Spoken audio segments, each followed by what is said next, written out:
নমস্কার বন্ধুরা, আরও একটা নতুন রেসিপির ভিডিওতে আপনাদের সবাইকে স্বাগত। আজকে বানাবো চকলেট, আর এই চকলেটটাকে কুকি চকলেট বলা যেতে পারে। একটা কুকি বানিয়ে নেবো আর তাতে চকলেট দিয়ে কভার করব, আর ভেতরে থাকবে আমন্ড ফিলিং। আর এই চকলেটটা যে কতটা সুন্দর দেখতে হয়েছে সেটা তো দেখতেই পাচ্ছেন, আর খেতেও কিন্তু অসাধারণ হবে। আপনি নিজেই বুঝতে পারবেন না যে আপনি এটা বাড়িতে বানিয়েছেন। তো আসুন দেখে নিই রেসিপিটা। 1/4 কাপ আমন্ড প্রথমে আমি কড়াইতে ড্রাই রোস্ট করে নিচ্ছি, যাতে আমন্ডটা একটু ক্রাঞ্চি হয়ে যায়। তো আমন্ডটা ড্রাই রোস্ট করা হয়ে গেছে আমার, ওটাকে ঠান্ডা করতে দিয়েছি। আর ততক্ষণ আমি কুকিটার জন্য একটা ডো বানিয়ে নেব। তার জন্য 1 কাপ ময়দা নিয়ে নিয়েছি, চেলে নিচ্ছি একটু যাতে গুটলি বা দানা না থাকে। তার সাথে দিয়ে দিয়েছি 2 টেবিল চামচ চালের গুঁড়ো আর 2 টেবিল চামচ মিল্ক পাউডার। মিল্ক পাউডারটা একটু ভালো মিল্ক পাউডার নেওয়ার চেষ্টা করবেন। আমি এখানে আমুল মিল্ক পাউডার নিয়েছি। সব কিছু ভালো করে মিশিয়ে নিচ্ছি, আর শুকনো উপকরণটা মিশিয়ে আমি রেখে দিচ্ছি। আর ততক্ষণে আমি নিয়ে নিয়েছি 6 টেবিল চামচ বাটার। এটা একদম রুম টেম্পারেচারে বাটার আছে, নরম কিন্তু গলে যায়নি। তার সাথে দিয়ে দিচ্ছি 1/4 কাপ পেশা চিনি। নর্মাল যে চিনিটা আমরা ঘরে ইউজ করি সেটাকেই ব্লেন্ডার জারে দিয়ে গুঁড়ো করে নিয়েছি। এখন এই দুটোকে মিশিয়ে নেব। প্রথম দিকে একটুখানি অসুবিধা হবে, কিন্তু 2 মিনিট একটুখানি ফেটাতে ফেটাতেই দেখবেন যেটা ক্রিমের মতো হয়ে যাবে।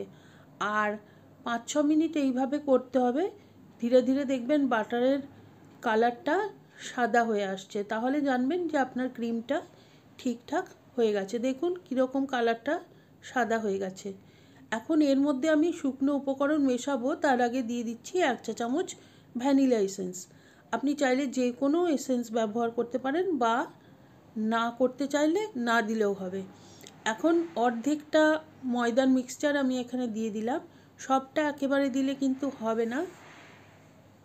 এখন অল্প অল্প করে মিশিয়ে নিচ্ছি, আর এইভাবে মেশাতে মেশাতে দেখবেন এটা একদম ব্রেড ক্রাম্বের কনসিস্টেন্সিতে চলে আসবে।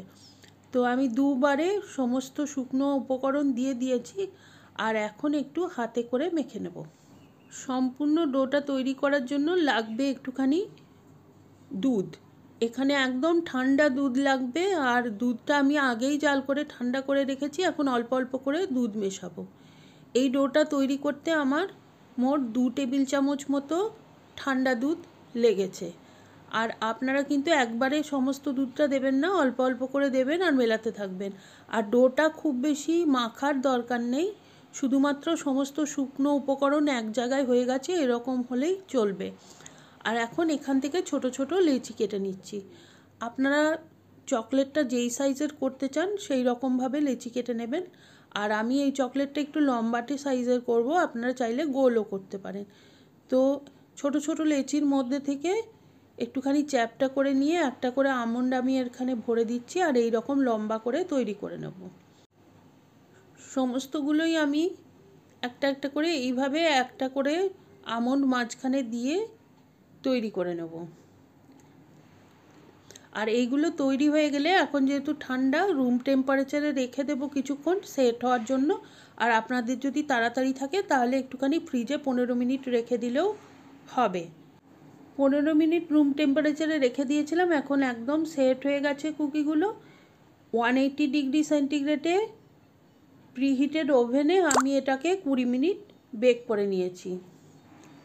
দেখুন এখন ঠান্ডা করতে দেব কুকিগুলো, আর ততক্ষণ আমি চকলেটটা তৈরি করে নেব। এখানে আমি ডার্ক চকলেট ব্যবহার করছি, আর মিল্ক চকলেটও দেব একটুখানি।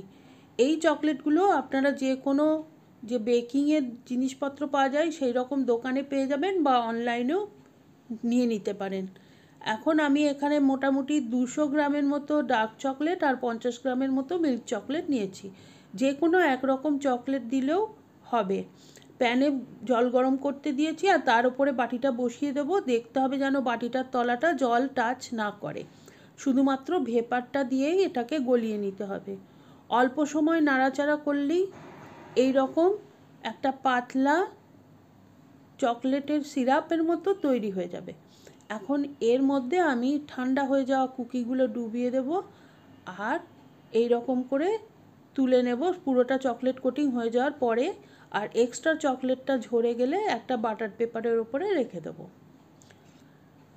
আমি আরও একটা কুকি দিয়ে দেখাচ্ছি। কুকিটা ঠান্ডা হয়ে গেছে, সেই জন্যে খুব সহজেই চকলেট গায়ে লেগে যাবে।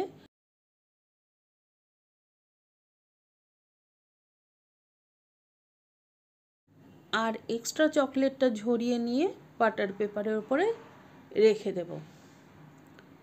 তো এইরকম করে সমস্ত কুকিগুলো আমি চকলেট দিয়ে কোট করে নিয়েছি। আর এখন ইচ্ছা মতো সাজিয়ে নেব। আপনাদের কাছে যাই কিছু সাজানোর জিনিস থাকে সেটা দিয়েই করতে পারেন, বা কোনো ড্রাই ফ্রুটসও এখানে দিয়ে দিতে পারেন। আর এই কাজটা কিন্তু চকলেটটা নরম থাকতে থাকতে করে নিতে হবে, কেননা ঠান্ডা হয়ে গেলে চকলেটটা শক্ত হয়ে যাবে, সেট হয়ে যাবে, তখন কিন্তু এই জিনিসগুলো আর করা যাবে না। তো এখন একদম ঠান্ডা হয়ে গেছে চকলেটটা। আর এক্সট্রা যে চকলেট লেগেছিল সেটাকে আমি একটুখানি পরিষ্কার করে নিচ্ছি, একটা ছুরি দিয়ে চেঁচে নেব, যাতে করে এই চকলেটের শেপটা খুব ভালোভাবে বোঝা যাবে। দেখুন অনেক এক্সট্রা চকলেট আছে, সেগুলোকে আমি ছুরি দিয়ে অল্প অল্প করে চেঁচে নিচ্ছি। আর এমনি চকলেটটা কিন্তু একদমই সেট হয়ে গেছে, তো হাতে কিছুই লাগবে না।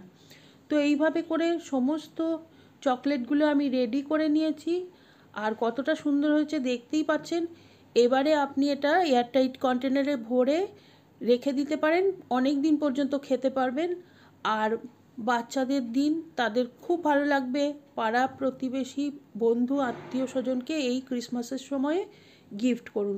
বাড়িতে অবশ্যই একদিন বানিয়ে দেখুন, কমেন্ট করে জানাবেন কেমন লাগলো। আর রেসিপিটা যদি ভালো লাগে তো please like, share and subscribe my channel.